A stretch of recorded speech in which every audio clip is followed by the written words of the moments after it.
c'est Sylvie. Alors si vous n'avez pas encore vu le mat, je vous rappelle que nous voyons ici le tarot sous l'angle du coaching et que j'aborde également les changements de vie qui sont liés à chaque lame majeure du tarot de Marseille. Après le mat, nous allons voir le battleur.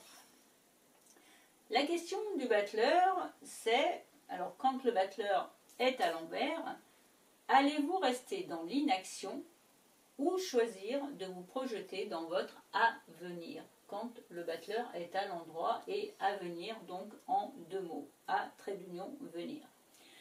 Quand vous sortez le battleur dans un tirage, il est bon de vous demander qu'est-ce qui vous rattache encore à votre passé, puisque vous voyez ici que le battleur regarde à gauche, contrairement au mat qui regardait à droite et donc vers l'avenir. Donc, si nous récapitulons, la gauche, c'est le passé, la droite, c'est l'avenir. Donc, la question, c'est, est-ce que vous vous êtes détaché de ce passé? Est-ce que vous avez encore des choses à régler vis-à-vis de celui-ci?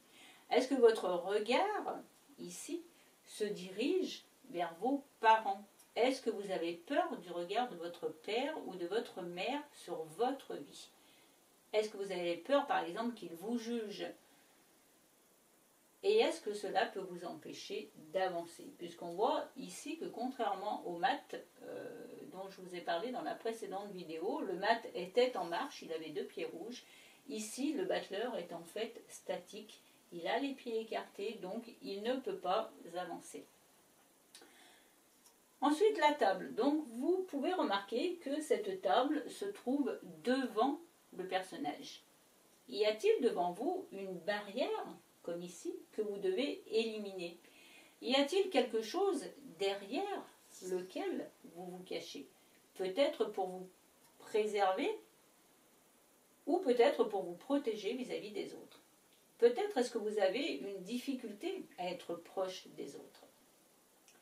Ensuite, vous voyez que sur cette table, il y a différents objets.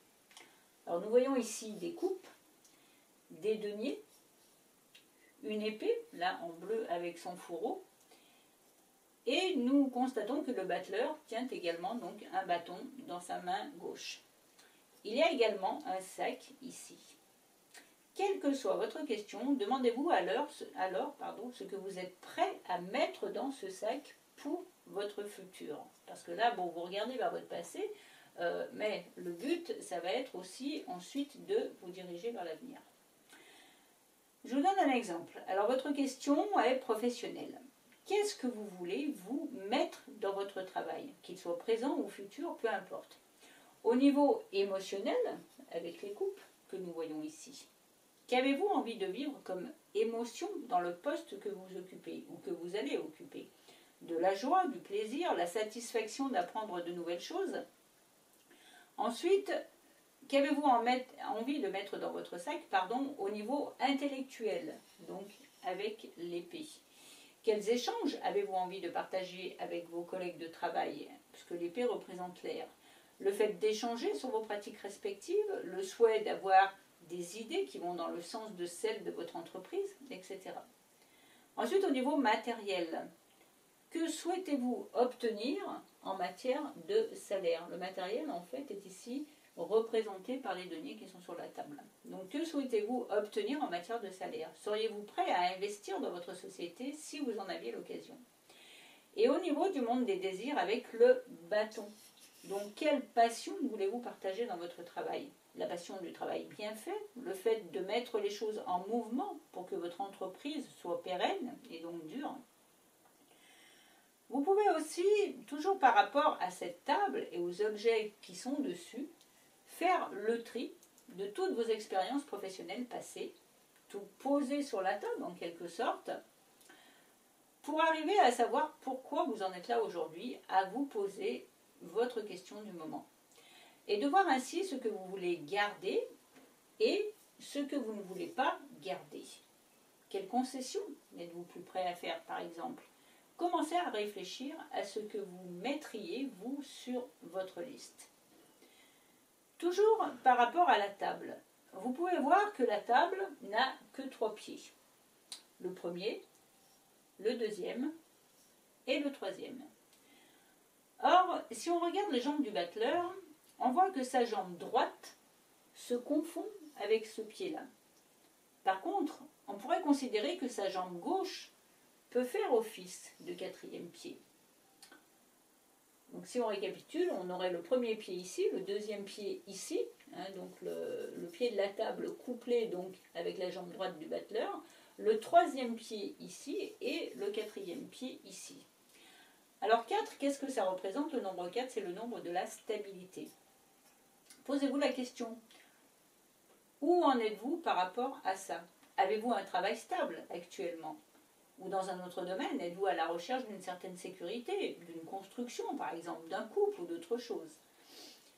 Maintenant, regardez les pieds du battleur. On l'a déjà évoqué tout à l'heure. Ils sont donc l'un rouge, donc qui représente l'activité, l'autre bleu qui représente la passivité. Et de plus, donc on l'a déjà vu, ils sont écartés. Est-ce que vous avez vraiment envie d'avancer dans votre vie professionnelle? Est-ce que vous avez vraiment envie d'apprendre, d'expérimenter toutes les théories que vous avez pu emmagasiner? Souhaitez-vous vraiment commencer un nouveau travail ou commencer une nouvelle relation? Vous pouvez transposer donc tout ce que je dis dans le domaine qui vous intéresse. Posez-vous cette question, car là pour l'instant vous semblez vraiment être bloqué. Est-ce que vous êtes dans le doute, dans l'indécision? On revient sur l'écartement des deux pieds. Et est-ce le moment pour vous d'en sortir ou avez-vous encore besoin d'un peu de temps? Qu'est-ce qui fait que vous ne pouvez pas avancer, pas faire un pas en avant, contrairement au maths que nous avons vu avant et qui lui n'hésite pas à faire ce premier pas, même si ça lui coûte d'ailleurs? Y a-t-il quelque chose ou quelqu'un qui vous cloue les pieds au sol? Ça c'est une question. Maintenant, passons au maître mot du battleur qui est le vivant. Est-ce que vous vous sentez vivant par rapport à votre question, bien sûr? Est-ce que vous pensez réellement que l'objet de votre question va vivre, va se matérialiser? Quelles sont les énergies liées à votre potentiel et qu'est-ce que vous pouvez mettre en œuvre pour la réaliser? C'est ce que le battleur représente, votre potentiel qui se trouve ici, avec toutes ces choses. Tout ce qui est en vous, tous vos atouts que vous n'osez pas parfois exprimer ou faire sortir de vous-même en faisant tout simplement vos expériences de vie.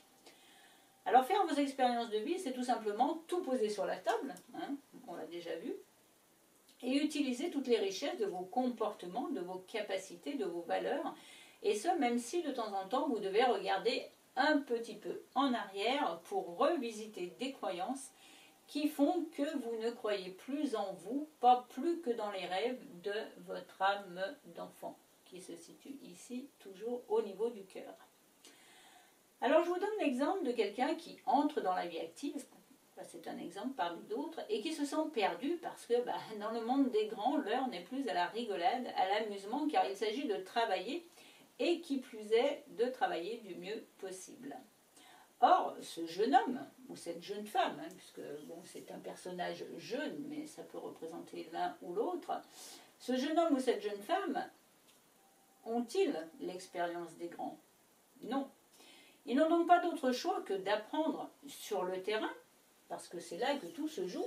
On voit donc le terrain dessiné ici, qui est d'ailleurs un peu cabossé, ce qui induit déjà un petit peu les vicissitudes de la vie. Comme on dit, la vie n'est pas un long fleuve tranquille. Donc, ils n'ont pas d'autre choix que d'apprendre sur le terrain parce que c'est là que tout se joue, dans la vraie vie. Et ce n'est pas toujours facile, parce que c'est du concret. Vous comprenez mieux maintenant pourquoi parfois chacun peut avoir envie de se protéger derrière une table. C'est un symbole, bien sûr, juste parce qu'on peut avoir envie de prendre son temps pour expérimenter les choses. On voit l'expérimentation ici, donc avec le denier que tient le battleur dans sa main droite et le bâton que tient le battleur dans sa main gauche. Alors prenez votre temps, manipulez tout ça, regardez parfois vers votre enfance, mais préparez également votre avenir en travaillant vos potentialités, vos qualités et aussi ce que vous pouvez sans doute améliorer, puisqu'on a toujours, moi y compris, des choses à améliorer. Mettez-en le plus possible sur votre table jusqu'à ce qu'elle devienne extensible et qu'elle vous emmène loin, très très loin. On voit ici que la table, puisqu'on ne voit pas le bout, peut se prolonger, donc vous pouvez encore y mettre plein de choses. Ensuite, abordons les changements de vie concernés par le battleur. Alors le battleur expérimente, nous l'avons vu. Vous pourriez donc penser qu'il n'y a pas forcément de changement. Or, vous pouvez vous apercevoir que le battleur porte le numéro 1. Qu'est-ce que le numéro 1? C'est tout simplement le symbole de l'homme debout, de celui qui est en marche, alors pas pour l'instant, mais il devrait être en marche. Et donc, de toute façon, il avancera par la suite. Parce qu'il ne peut pas rester là non plus indéfiniment. Le 1, c'est le commencement de tout, de ce qui est à l'origine. Dans le maths, qui ne portait pas de numéro, c'est vrai que je ne l'ai pas spécifié, mais bon, vous l'avez peut-être remarqué, dans le maths, l'enfant s'est incarné. Dans le battleur, l'enfant rentre en apprentissage. Alors, de la marche, avec le plan physique et matériel, ici avec les deniers, du verbe et donc de la parole, avec le plan intellectuel, la parole qui est ici, du ressenti, j'aime ou j'aime pas, donc avec le plan émotionnel, donc avec les coupes, et du monde de ses désirs avec le plan énergétique, donc qui est symbolisé ici par le bâton. Le battleur entre donc en apprentissage de son avenir et de toutes les ressources qu'il a amenées dans son baluchon, souvenez-vous du maths, qu'il a posé ici sur sa table pour s'en servir comme des outils. C'est pourquoi les changements de vie liés au battleur sont donc principalement professionnels. Alors là aussi, il peut s'agir de l'entrée dans la vie active, mais avec un travail plus technique qu'intellectuel, une entrée en apprentissage, ou un bac pro par exemple. Le changement peut prendre aussi la forme d'un rendez-vous avec un recruteur qui se trouve en face du battleur, et donc ici, qui pose en fait sur le bureau ses capacités et ce qu'il a déjà fait avant. À charge alors pour vous de vous y préparer comme à un examen d'ailleurs. Il peut s'agir aussi de votre première prise de parole en public. On voit que vous êtes derrière une table, donc ça peut être un pupitre, ou autre. Ou encore d'une reconversion à faire puisque le chiffre 1 exprime toutes les nouveautés. Le battleur marque donc tous les débuts, professionnels ou pas. Un nouveau travail, une nouvelle relation ou une nouvelle période de vie, etc. Il marque aussi l'indépendance, puisque le 1 est seul et donc est indépendant et en général autonome. Mais de manière plus pratique que le maths, qui peut s'engager dans une voie plus intellectuelle ou plus spirituelle. Donc en fait, le battleur peut symboliser quelqu'un qui se met à son compte, mais ce sera un artisan, par exemple. Enfin, le battleur peut revêtir la forme d'une crise d'adolescence assortie d'une fragilité, surtout si la lame est à l'envers. C'est en fait l'enfant, tout simplement. Bon, là, je ne peux pas la mettre à l'envers parce qu'elle est collée sur le mur. Mais ça peut représenter effectivement l'enfant qui a du mal à grandir et qui a du mal à s'autonomiser. Je crois que c'est dit.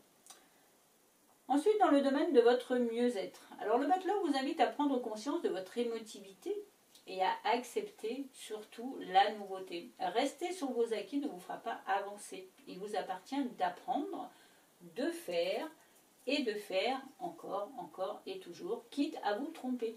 Le but est de conscientiser tout ce que vous êtes capable de faire et de développer ou de retrouver par là même votre confiance en vous, car c'est en faisant que l'on prend confiance ou que l'on retrouve sa confiance.